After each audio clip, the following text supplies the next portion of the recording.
As Patrick J. Kennedy said, no one's immune from addiction. It afflicts people of all ages, races, classes, and professions. At first glance, these pictures have nothing in common. But as it turns out, all these things are addictive. Sugar, the technology that I'd like to focus on today, as well as alcohol and other stimulants.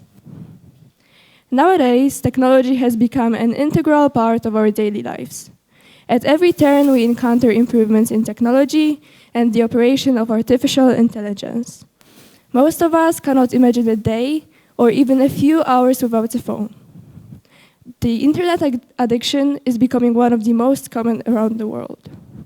Have you ever wondered about how much time you spend on your phone daily? Have you ever thought about how the internet addiction looks like? I'm going to analyze this problem and show you the alternative way of living life. It seems that the coronavirus epidemic had a major impact on people's use of the internet. According to the Digital 2022 research, we spend an average of 4 hours and 48 minutes looking at a screen of our phone daily.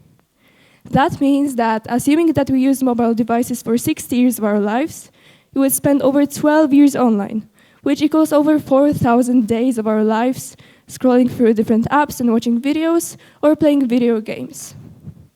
What's more, on average, we spend almost 50% of our waking hours looking at a screen. These are some screenshots that I took in 2020, when, as you can see, some of my statistics exceeded even 9 hours a day. That's when I decided to uninstall apps that had been consuming the most of my time. I realized that scrolling through social media doesn't require any brain power. Our brains are just absorbing it and spitting it out just as fast because we don't even remember 80% of the things that we have just watched.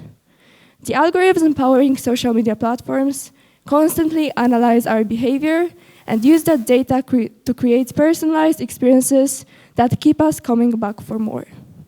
It's meant to be addictive. What's more, it can be detrimental to our mental health.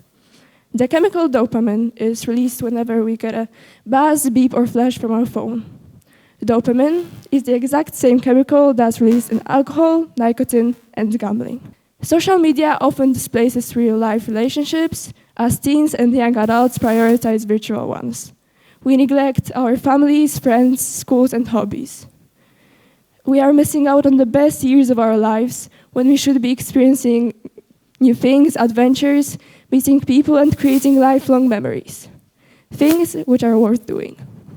According to research done by Cal Newport, the author of Digital Minimalism, one of the best tips for overcoming an addiction is renovating what you do with your free time. Cultivating high-quality leisure before getting rid of the worst of your digital habits. Becoming more intentional about your free time, and it fills the void. According to this research, those who didn't have this alternative didn't overcome their addiction. When you compare my screen time statistics from 2020 with 2024, one can see that I save up to even 7 hours a day. And believe me, quitting is not as difficult as it may seem, as long as you find yourself a worthwhile alternative. The farther you go, the easier it becomes. So get out of the matrix and do more things that make you forget to check your phone. Thank you.